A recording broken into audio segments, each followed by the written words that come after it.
The Lady with the Lantern. Compiled and retold by E.S. Hartland. The night was dark and the wind high. The heavy waves rolled round the point of the island into St. Ives Bay, as Atlantic waves only can roll. Everything bespoke a storm of no ordinary character. There were no ships in the bay, not a fishing boat was afloat. The few small trading vessels had run into Hale for shelter, or had nestled themselves within that very unquiet resting place, St. Ives Pier. The fishing boats were all high and dry on the sands.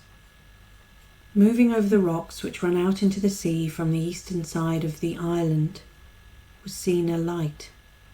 It passed over the most rugged ridges formed by the intrusive greenstone masses, and over the sharp edges of the upturned slate rocks with apparent ease. Forth and back, to and from, wandered the light. "Ah," said an old sailor with a sigh as he looked out over the sea. "A sad night, a sad night. The Lady and the Lantern is out." "The Lady and the Lantern," repeated I. "What do you mean?"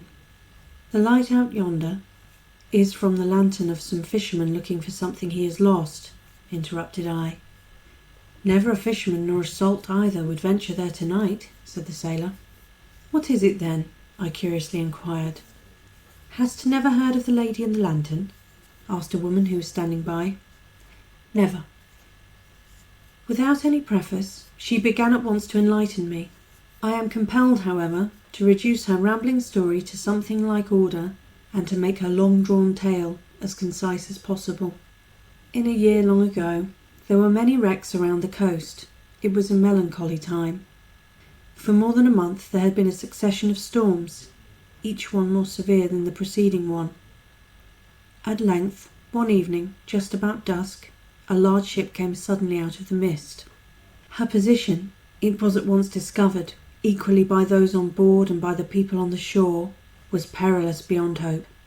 The sailors, as soon as they saw how near they were to the shore, made every effort to save the ship and then to prepare for saving themselves. The tempest raged with such fury from the west that the ship parted her anchors at the moment her strain came upon them, and she swung round, her only sail flying into ribbons in the gale, rushing, as it were, eagerly upon her fate. Presently she struck violently upon a sunken rock, and her masts went by the board, the waves sweeping over her and clearing her decks. Many perished at once, and, as each successive wave urged her onward, others of the hardy and daring seamen were swept into the angry sea.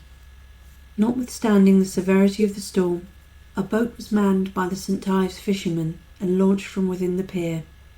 Their perfect knowledge of their work enabled them, by the efforts of willing hearts, anxiously desiring to succour the distressed, to round the pierhead, and to row towards the ship.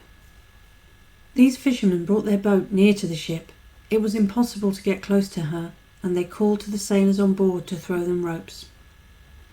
This they were unable to do, and some 2 or 3 of the sailors lowered themselves by their aid, and were hauled into the boat. Then a group appeared on the deck, surrounding and supporting a lady who held a child in her arms.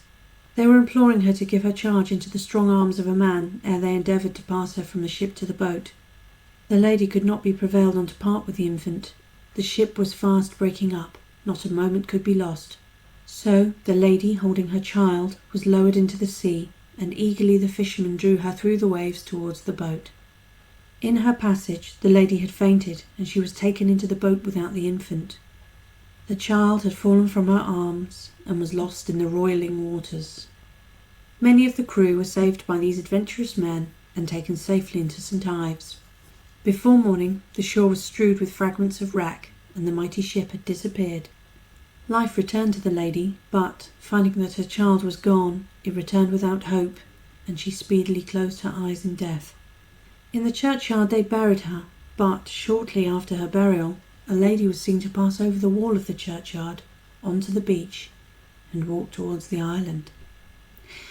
There she spent hours amidst the rocks, looking for her child, and not finding it, she would sigh deeply and return to her grave. When the nights were tempestuous or very dark, she carried a lantern, but on fine nights she made her search without a light. The lady and the lantern have ever been regarded as predictors of disaster on this shore. The end.